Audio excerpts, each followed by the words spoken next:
Hello everyone. Welcome to video 2 of Trial and Error Diabetes Journey. Alright, so earlier today I shared day 1 of my diabetes journey, trying a 1-meal diabetes reversal. Specifically, I can only speak for type 2 diabetics. I imagine this will work also for type 1, but I can't guarantee it. I said try it. You got nothing to lose, right? Okay. Oh, something I want to do first. I had promised that I would share the recipe from the apple cinnamon, basically like an overnight breakfast that I had on day 1. We'll share some information with you about it. Okay, I'm back. So, the first recipe, I can't find the exact paper, but it is important to understand that these specific ingredients are really important. And there are different recipes that you can try. Okay, so day 1, it was a half a cup of rolled oats. Very important that it's rolled oats, even if it's store brand. Why? Because of the different types of fiber that is in it, and it makes a world of a difference. Okay, I used a cup of almond milk. You can use milk or you can use water. I used almond milk. A chopped half apple. I used a Honeycrisp, half a Honeycrisp apple. A small handful of chopped walnuts. A heavy pinch of cinnamon. A pinch of salt. It also had a scoop of flax, chia, and hemp. The recipe calls for flaxseed. You can use all 3, or you can use the chia. You put it in the fridge overnight for 8 to 12 hours, and the next morning you can heat it up in the microwave for a couple of minutes, 2 to 3 minutes, and you can have it that way. That's what I had on day 1. Okay, day 2. This is important because you will see my blood sugar changing, and it is quite dramatic. But I made a couple errors on day 1, and from day 1 to day 3, you're going to see some differences. Okay, so understand day 1, my fasting sugar was 231, okay? But my ending sugar was 307. By the way, I'm taking insulin and I'm taking my glipizide after 2 meals. So I take my glipizide twice a day and I take my insulin in the morning. Okay, so day 2. Remember, I ended at 307. Okay, so day 2, fasting sugar is 251. Weight, 257.3. So I gained a pound. I'm not stressing about that because in the term, according to this, I will lose some weight. So we're not going to stress about the weight right now. Most important thing that we're paying attention to is the blood sugars. Okay, so at 2 o'clock, blood sugar is 251. I had the chickpea scramble. I'll tell you the recipe for that one as well.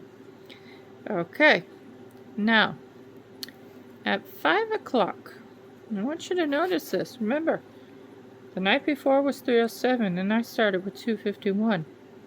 5 o'clock, my blood sugar is 204.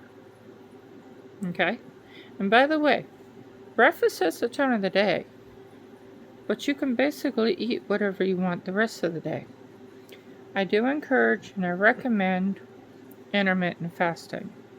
In my case, I'm supposed to be doing it from no later than 10 o'clock at night to 12 o'clock the next day. Alright, now, what did I have at 5 o'clock?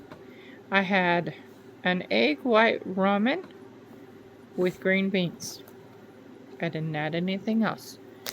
But I felt like I wanted some vegetables with my ramen. Now, my blood sugar was 204. Guess what? 41 minutes later, my blood sugar shot to 247. But I can tell you right now, being on this journey with diabetes, it would have shot my sugar even more than that. Okay, 241, hubby wanted to have a lunch, dinner kind of thing. So, I had a lunch dinner with him. So, I had a keto bread sandwich with turkey, Swiss cheese, mayo, and ketchup. Alright, at 10:20 p.m., my blood sugar was 177. For drinks, I had a cup of water, I had a zero sugar peach tea, and I had 2 cups of water. And water is very important for your health anyways. I had my electrolyte, my Wella electrolyte, and I had my everyday dose matcha.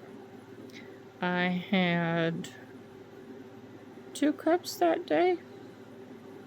I have to check my phone because I need to update my journal. This is very important. Alright, now, I'll do another video for day 3, because this is day 3. But I want to share with you the chickpea scramble. Okay, so the chickpea scramble calls for chickpeas. However, I have a rather large skillet, and I only had 1 can. I needed 3 cans for that skillet. So, what I did is instead of doing 3 cans of chickpea, I did 1 can of chickpea. Instead of olive oil, used coconut oil. And I used 2 cans of black beans. By the way, black beans are on the grocery list options, because that is things you use in a recipe. So, in a skillet, you add your olive oil. You can do avocado oil or you can do coconut oil. You use your canned chickpeas. I did 1 can chickpea, 2 can black beans. You lightly mash it with a fork. You add a 1/4 teaspoon of turmeric. I did not measure the turmeric, but what I did is a light layer sprinkle. Okay? It's probably equivalent to a 1/4 teaspoon or a 1/2 teaspoon. I didn't use black salt. I used pink Himalayan sea salt. I used black pepper. It says you cook it. It says for 3 minutes. In my case, it wasn't soft enough, so I cooked it a little longer. It also says to use chopped tomatoes. I actually used the can of the diced tomatoes. That worked better for me. And I mixed it all up. Cooked it the night before. Flavors soaked in. I had it the next day. By the way, there's no specific measurements, but I will tell you that I had about 1 cup serving. That was my breakfast for day 2. Alright, now I'm going to start in a video for day 3, and I'm going to fill you in and tell you some more of what's going on. Thank you so much for following me on this journey. This is not an easy journey, but I'd rather share it with it if it can change someone's life. So thank you. And if you like the videos and you want to see more, click like and follow. I'm not doing this to gain anything, but if I can help change someone's life, then it's worth it to me. And I'm being a blessing to someone else. So take care.